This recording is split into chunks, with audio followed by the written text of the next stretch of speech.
And so when you were in Reichbaum, you stayed there. Did you see any of the people from the ghetto there?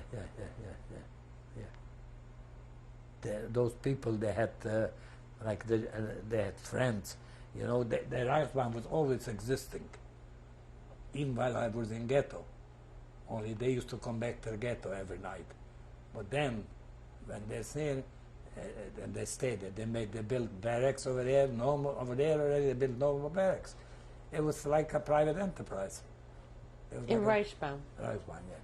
The Deutsche Reichsbahn, yeah. It was like a private enterprise. And in the Reichsbahn, when people went to the front German, they threw us bread from the thing. They threw us bread from the things. Yeah. The soldiers, they don't know. And once happened this, you got to know, I shouldn't say good about German, but that's why it is. One in the German, from the Reichsbahn there, once he came to me, Kovac was his name. He came to me, he says, come with me. But can you go? Come with him. I know he's not going to kill me because the Reichsbahn, they couldn't care less. But all of a sudden he threw himself a gun, come with me. And he put me, he walked on the sidewalk and I walked on the street because Jewish people weren't allowed to go on the street, on the sidewalk. And walked about a mile and a half, and then he come on in here. I went to the house and he put on his gun and he told his wife, I bought you for Abendbrot, somebody. That was for supper, somebody. I still didn't know what it is. Then he would sit down, he gave me a supper. Then he told his wife who I am. I'm the Handwerkers, and I worked in the Reichsbahn, and I didn't have the right meal for her, so and so. She gave me a good supper, and then he took me right back. But the same Reichsbahn, when Hitler was talking, they got crazy. They was ready to kill us when Hitler was talking. But he took me there for supper. Yeah. This is, I could never get over it. Things are happening. This is true. Kovac was his name, an old man. He was a retired Reichsbahn. They called him in after in the war. When did you go to Reichbaum?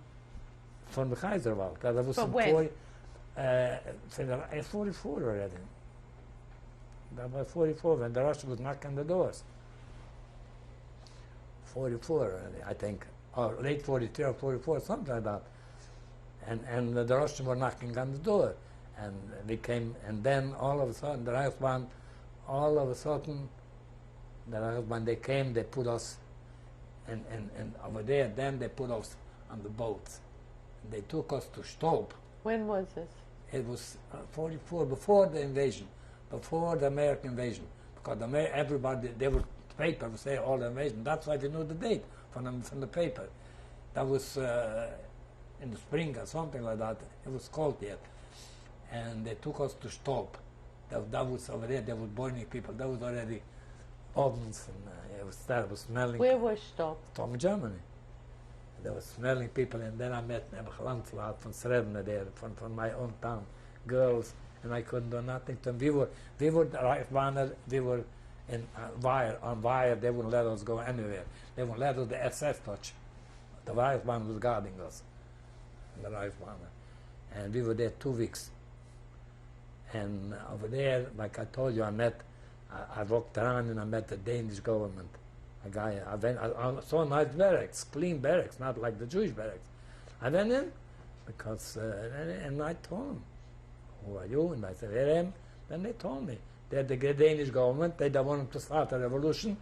It says, and then they put us here, and after a while they let us go. You people, they're going to kill. It's why not open. Do you remember his name?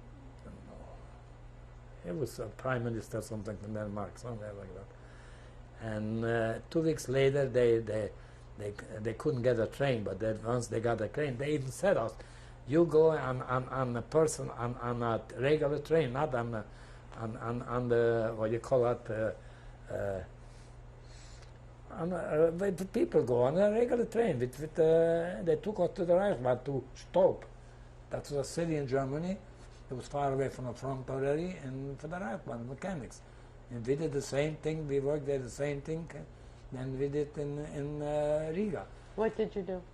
Fix broken cars from the front, because the front came always closer.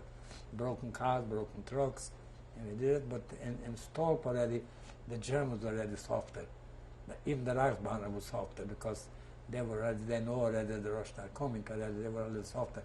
And over there was not as comfortable as Riga.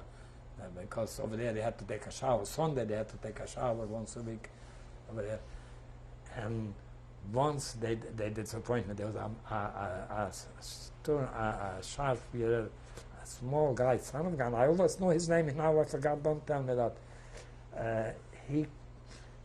A broken car came here, and there were cigarettes over there from front, and those my cabinet makers. There were about 10 of them.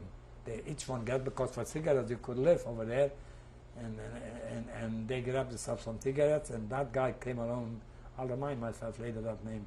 That assessment, a small guy, a son of which, a Gestapo in civilian, and I happened to be, you see, I and another Hungarian girl, also from the camp, I had to take the stools every day and sign it.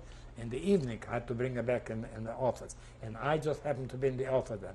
Maybe if I would be there, maybe I would be in it, or I would stop them. I don't know what I would do. But and then they came. All of a sudden, they all got arrested.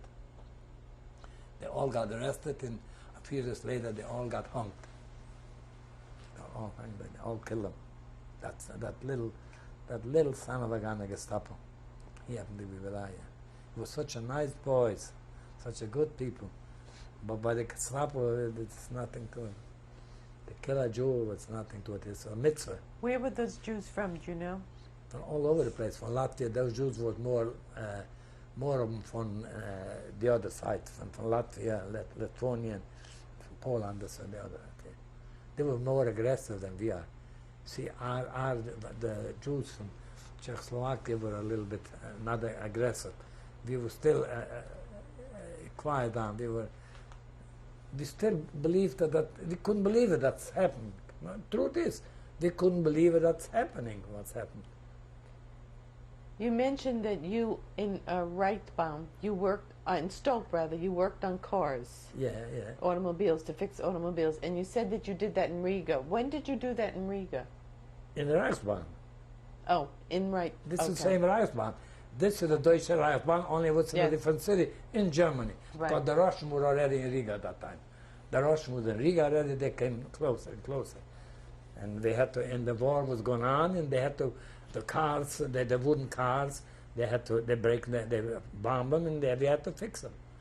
When you were in Stoke, did you meet any people from the Riga ghetto? Yeah, they all went from, not from ghetto, but they all, only the Reichsbahn over there. All the people from they worked in the Reichsbahn. Were there any Czechoslovakian Jews? Yeah, plenty of them. Yeah, they all come. Any that you had been in the ghetto with? It's just, in Riga? Yeah. Because, like I told you, the Reichsbahn is only an overflow from the ghetto. Those people were there steady. And only when they broke the ghetto, they stayed there. They closed them up and they don't let them home. And when they needed more people, they asked for the Kaiserwald for people. When they took you on boats,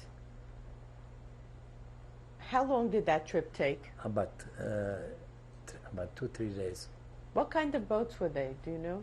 It was a German boat. I forgot the name already. I don't know the name, but they were like herring. We were there like herring. We stayed there, we slept there, and we did everything there. And then let us out and in Stoke, and over there we walked there till the Stoke, and over there they cleaned us up and Stoke. And then so the boat landed where? In Germany already. In Germany already. That was Germany already. And how do you call that? In Rhineland, not Rhineland. Over there, only by the Polish and Germany. That was not far from Danzig anyway. Over there, it was already. It was Germany already. It was in deep in Germany. Did you know where that you were going when they moved you there? Only in Stoke. I mean, in not in Stoke. And what they done, the camp where we were there in Stutthof, they came to the Reichsbahn, they told us, they cleaned you up, and you are Hamburger, and we need Hamburger more than ever.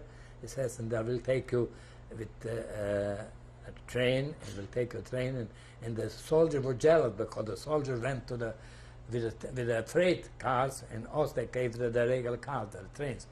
They took us to over there. They needed us Somebody had to repair those cars, and Germans, they couldn't do it because they were all on the front. There was nothing. Then we had to do it. But they treated us, on the Reichsbahn, they treated us different. It's like the SS. The minute the SS walked in, they drive us crazy. But when you arrived in Stutthof, Yeah, what was that like? It was like the chimney was boiling close to us, like here, and was smelling. People boiling can never. A poor girl, my landsman in Stradner from outside, came to him. She recognized me, Moishe. They go and burn me today. She said, nothing. What could I do? I was in the fence. Back then, what could I do? There was a crematorium there? Crematorium there, yeah. Terrible. It's terrible. It was a terrible.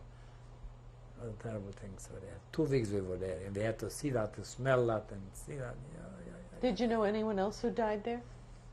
No, I didn't know, because they came from Riga. They must have come from, at that time, they die all from Romania, from Hungary, from all those things. People. They were lucky, like my wife. They were lucky. They came there in 44. I was there since 1941. But in a way, it helped me, because I knew the tricks from German already. I knew to run away when an SS man comes. I knew already. I don't want to meet them, the SS. And when I meet them, I'm scared. When they call me, like they call me as they need a handwerker or something, they need me. A few times they called me like that, when they need a handwerker. Even then, when I saved the the truck, they called me, they needed a handwerker, and I was there. And that saved me. Oh boy, that saved me. How many people were in Stutthof? There's no limit. You have no idea how many people were there. Town, you couldn't count them. They came in every day. We emptied out, even like in Salasville, the trucks. Every day a truck, a train came in and unloaded 1,000 people, killed 1,000 people, got killed. Every day we went to unload those trucks. You have no, it's no idea. We can see what was going on over there, because